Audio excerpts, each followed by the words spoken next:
Broadcasting from the business capital of the world, this is the Podcast Business News Network. Hey, welcome back, everybody. Is this you? Maybe somebody you know. You feel that you should be much further in your career, but you're not there. And you don't understand why you haven't attained that. You feel that you deserve it. It's at your fingertips, but it hasn't arrived yet. But you know there's more out there. You may have a fear of success. It's a very real thing. Fear is major in our lives. We all have fear. Most of it is unfounded, but people are struggling with their lives for fear of success. And we're going to talk about that today and so much more. She is a clinical psychologist, and that's just part of her resume. 7 books, 70 articles, does blogs on this and workshops all the time. And it's wonderful to have her with us. Dr. Susan Kavaler Adler joins us on the program. Welcome. How are you doing today? Oh, I'm fine. It's good to be with you. Interesting topic. I've never, in all the podcasts I've done, and a lot of them, never talked about fear of success like we're going to talk about it today. And my first thought here is that, and I want you to correct me if I'm wrong, back it up, whatever you need to do, that many of us have a fear of success because we have limiting beliefs from our past, like our childhood is stopping us from moving forward and making money and having abundance. What are your thoughts? Well, yes, I've worked with many patients long-term on this, as well as doing workshops with people on it. And actually, right now, there's an article out in National Digest magazine with an interview with me on fear of success. So that's there on their website, National Digest magazine, where I go into the complications of it. I've worked with this where people are terrified of some parental retaliation and the parent living inside of them in their internal world. You know, I work with dreams and fantasies and how dreams are part of everyone in the dream is a part of the self that can be there unconsciously. But part of that can be the internal parent that sabotages success out of envy or fears of letting go and separating from the child, or also the person's own fear of separating from the parent. And there can be a fear of retaliation, that they're going to be attacked for their success, which if it's operating unconsciously, they just undo their success without knowing why. So I help them to see what unconsciously is holding them back. And it can be a fear of retaliation. It can be a fear of abandonment. It can be a fear of reliving a trauma of absence of maternal support from very early on that's there, reliving early trauma. All of that can contribute to an unconscious imprint in the internal world that comes through in dreams, fantasies, and in the experience in therapy with the therapist related to what's stopping them from within. I have a friend, and she's a wonderful person. Helps everybody, connects people, has her own charity, single mom, struggling. And I really think she has a fear of making money. Why do I say that? Because listening to her a few times, I believe her mother instilled that in her. Mother's no longer here. And a lot of our parents have said things like, money doesn't grow on trees. What are you doing? Hey, save your money. Don't waste it there. And also, her ex-husband, I think, instilled, a money thing. And I really think she has a fear of abundance, of making money based on those things. Does that sound like that could be reasonable? Sure. Well, anything said by a parent early on has a tremendous impact. And if it's putting a negative connotation on money, if there's something dirty about it or too greedy about it, or that it's bad in some way, that you're being bad in some way for wanting it. And sometimes there's a fear of even desiring anything that's been instilled in the person. So these, as I say, it goes on unconsciously where the parent is inside giving this message, but it's become a part of the inner world, so we can see that, in dreams and fantasies, but it is operating unconsciously. That's where the person undoes their success and doesn't know why, or gets blocked totally out of Mhm. by a person who has had writer's blocks. And it came out in therapy that she had a fear of her mother had been an unfulfilled artist who died before her time from cancer. And she had the fear that after her death, she would be confronted with this mother reprimanding her and attacking her for having been successful in her own life when her mother was unfulfilled. She had a very powerful fantasy, and she could be paralyzed. She would sit down to write, and despite having innate talent to be a writer, which later she manifested and really went forward with, at the earlier time when she came into treatment, she was in this paralysis. She couldn't even sit down and concentrate. She couldn't even think. Later on, there were gradual stage where she could start to relax into herself, own the parts of herself that was sabotaging her. And we were able to write and eventually publish and get awards and things. So it was a dramatic change. And there was this fear of retaliation from the internal parent. I have another person I work with who had a mother who, when she was very good in her earliest years, when the self is forming, first 3 years of life, except for traumatizing her about separating from the mother. The mother wouldn't let her have friends early on. She wanted to possess her for herself. And there was a terror that if she separated or succeeded in any way, she was killing the mother. And this was all unconscious. So she would undo herself the minute she would succeed, even like just speaking up in a class or something. She would undo it. She would have nightmares that night, and she would go into a black mood, and she would lose her sense of her intellectual functioning. All of this would happen automatically the minute she succeeded. So it was only by bringing it into consciousness that she was fearing her mother's retaliation, her mother's envy, her mother's rage about her separating, that she was able to more and more own her capacities and move forward and become quite successful in her life. Yeah. Do you believe that many of us sabotage our success? For example, you have a job interview coming up and your mindset is, I'm never going to get it. And I'll just go, I'll do the interview. I'm just not, I'm never going to get it. I'm not going to get that job. You feel that you don't deserve it. So what happens? You go in and without being intentional about it, but your mindset is, I'm not going to, it's going to go horrible. It goes horrible. You don't Right, get the because job. you set it up. You already talked yourself out of it before Right. it happens. Yeah. And so, of course, people's expectations relate to unconscious fantasies where they're visualizing themselves as undeserving or as bad or whatever. So the unconscious fantasy is there, and the consciousness is just negative messages to the self that I don't deserve it, or I can't do it, and or I'm inadequate in some way, or I'm bad for wanting it. All these conscious messages have unconscious fantasies that come up in dreams and fantasies in the work with the therapist or with a psychoanalytic therapist like myself. I'm a psychoanalyst as well. That come up, and it's most of the cause for the undoing of the self and the self-sabotage is unconscious. So that needs to be brought to light into consciousness. But consciousness is just the negative messages over and over and the undoing of the self. So an ongoing self-sabotage in that way. Can you tell us, Susan, the difference between a clinical psychologist and a psychoanalytic psychotherapist?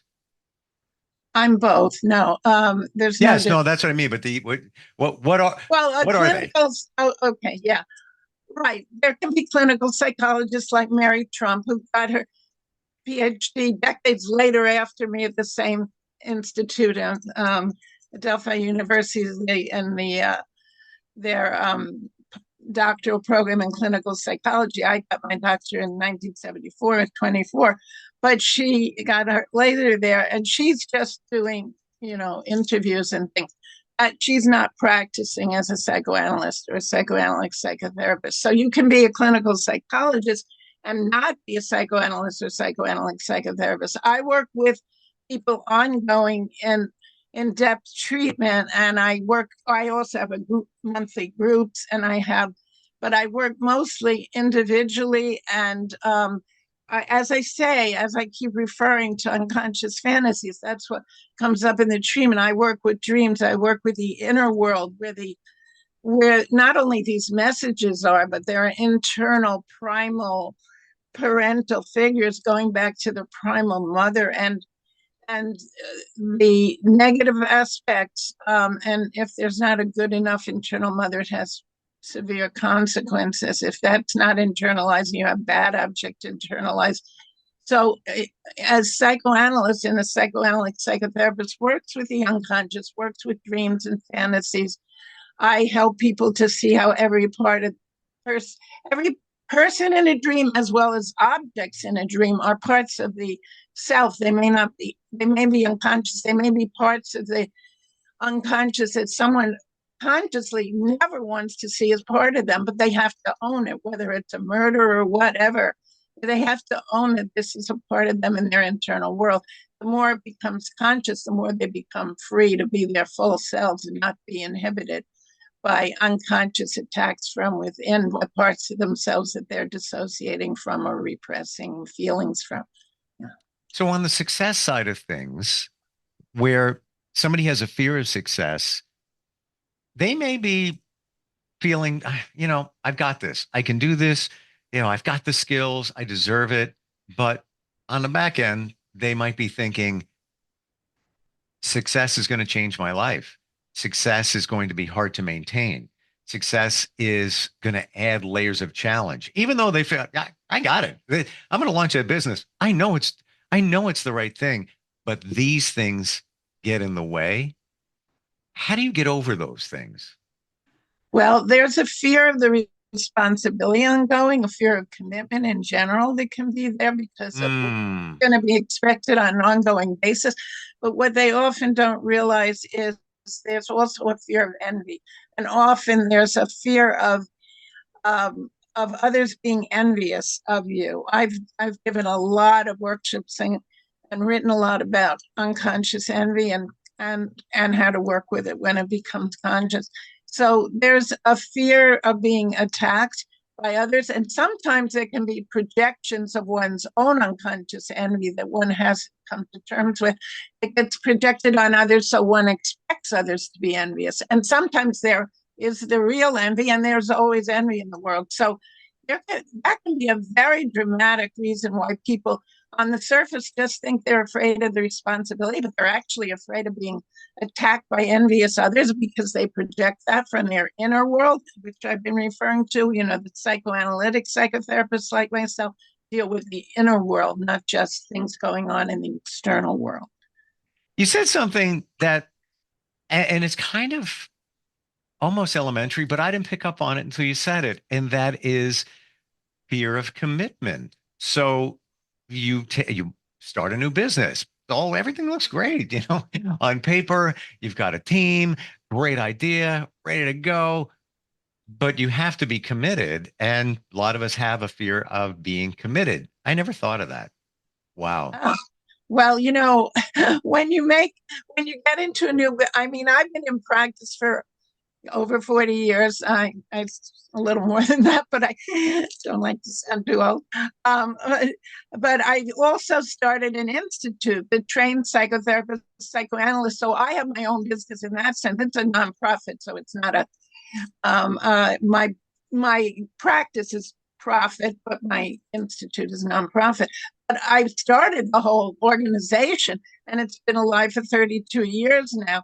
But we had so many problems along the way. Now it's humming along and growing and developing. But there were so many different things I had to deal with conflicts and people. Now I have a really great working team. It takes time. You never know what you're going to come up against. So sometimes people are just afraid to start because they're afraid there's always going to be issues and problems and conflicts that come up. It's not all going to be smooth sailing. So, yeah, so people are afraid of getting into all the muck.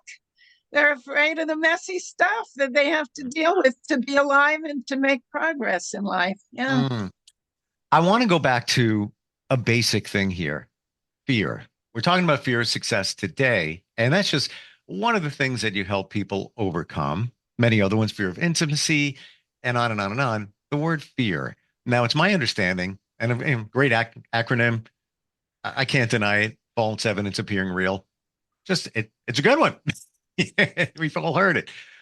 I've also heard in research, studies, polls, typically it's like 93%, and every couple of years they come up with this stat, but it's always like right around 90%, that 90% or so of the things that we worry about never happen. We're literally wasting our time, our energy. What are your thoughts on that? Um, uh, when you're saying about a fear of that Anything, that anything. we get intimidated, we get inhibited by our this is again what I want to say is we have an internal world that develops from our earliest time. For the first 3 years of life, our self is forming, and we take in primal connections from that earliest time. And it can, if it's not good, then it can sabotage us, and later impact input all along the way from particularly our primal parents and siblings and then others. That's internalized. We live in an internal world. The past is in the present. It's right there in the moment.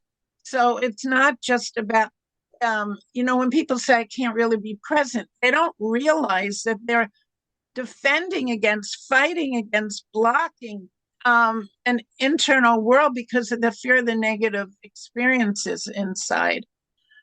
So they get blocked and they don't know why. So I'm not sure if that addresses your question exactly.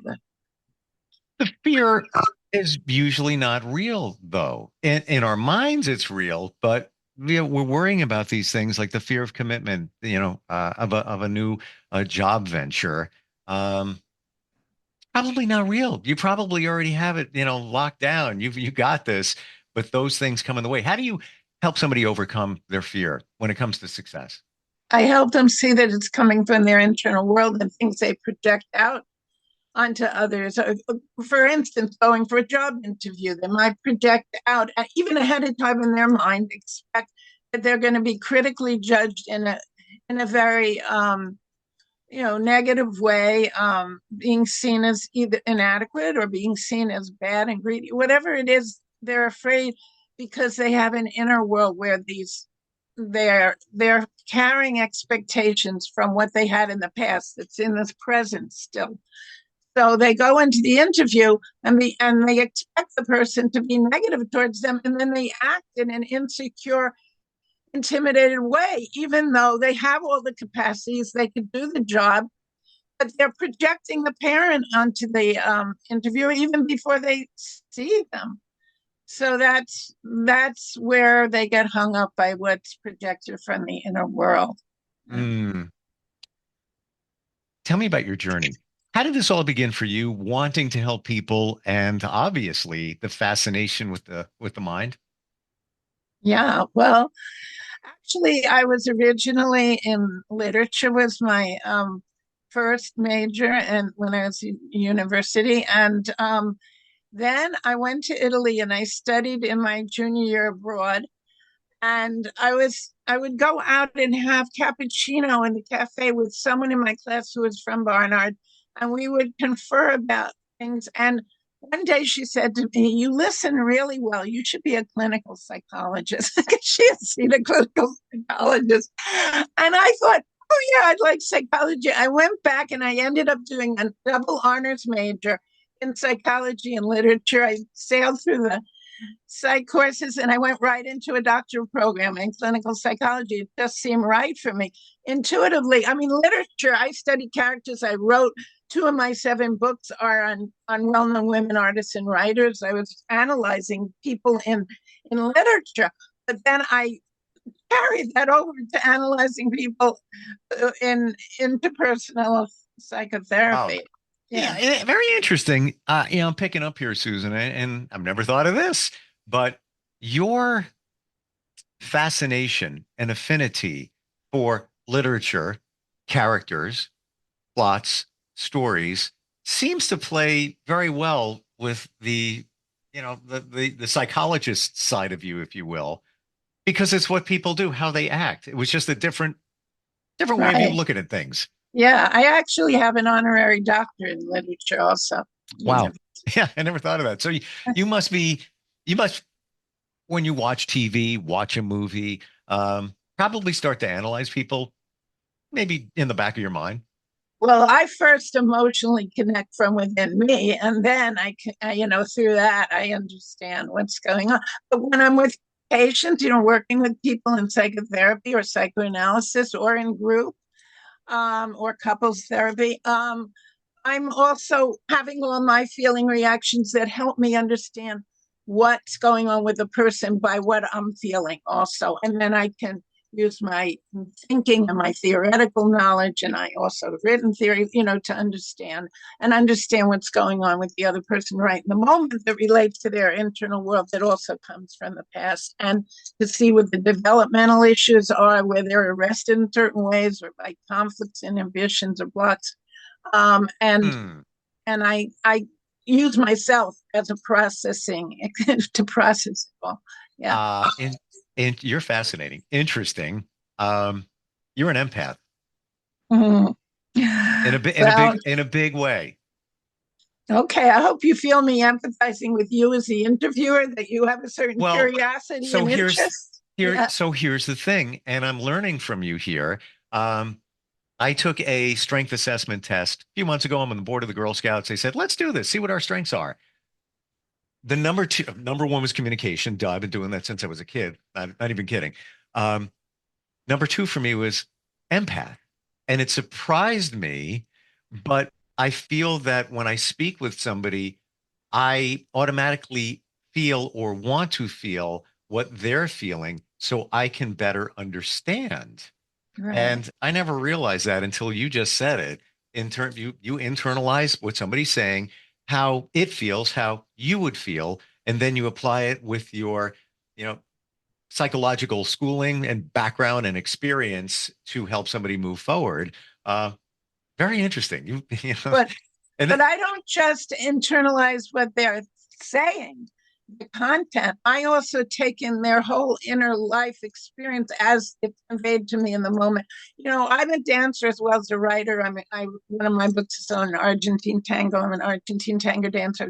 So I'm very sensitive to the nonverbal as well as the verbal. So sure. I take in what they're saying verbally, but I also intuit and sense through the feeling states nonverbal. And sometimes I help them see what's going on in their bodies, parts of their bodies that are expressing things from their unconscious they're not aware of as they speak, but other parts that they're not relating consciously to about what's going on from a body level. And I can help them speak to those parts of the body. So I'm tuned in. I'm a writer and as well as a psychologist. So I tune into the verbal, of course, and the subtleties of the verbal, but I also tune into the nonverbal very Hmm. much. And I'm a dancer, and I always have been. So I actually trained in dance therapy early on before I went into doing psychoanalytic psychotherapy. Wow. And dance therapy, performance therapy, so impactful as I'm learning, even music therapy. We're out of time. I could just keep going. This is so fascinating and interesting.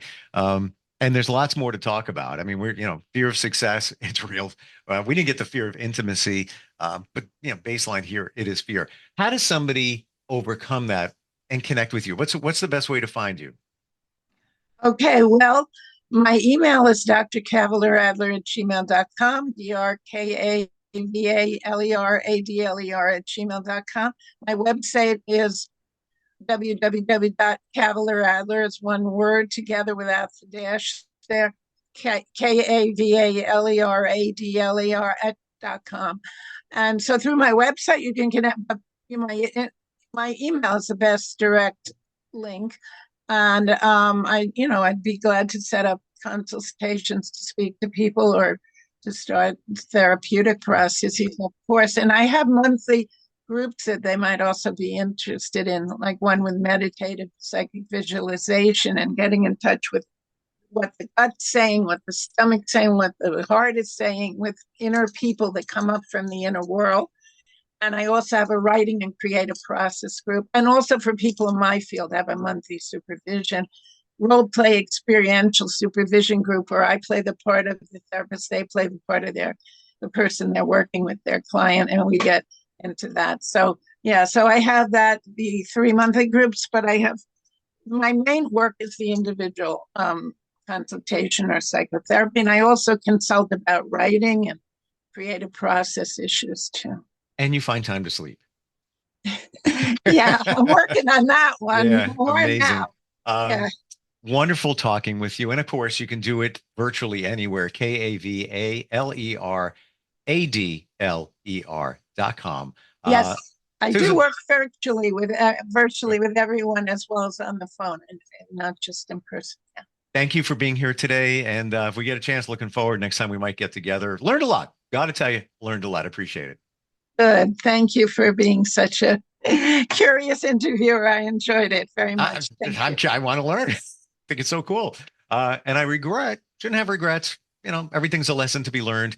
I should have taken psychology in school because now I'm fascinated by the mind. Thank you again. We'll talk soon. Okay. You're welcome. Thanks. Bye-bye. We'll be right back. Are you looking for even more of the podcasts and hosts that you love? The Podcast Business News Network is proud to announce that you now have even more ways to listen live. Check out the MyTuner Radio, online radio box, and Simple Radio apps on iOS and Android, or find us online. Search for Business News Network on mytuner-radio.com or search Podcast Business News Network on streama.com and onlineradiobox.com/US. Take your podcast on the go and don't miss a minute of the action.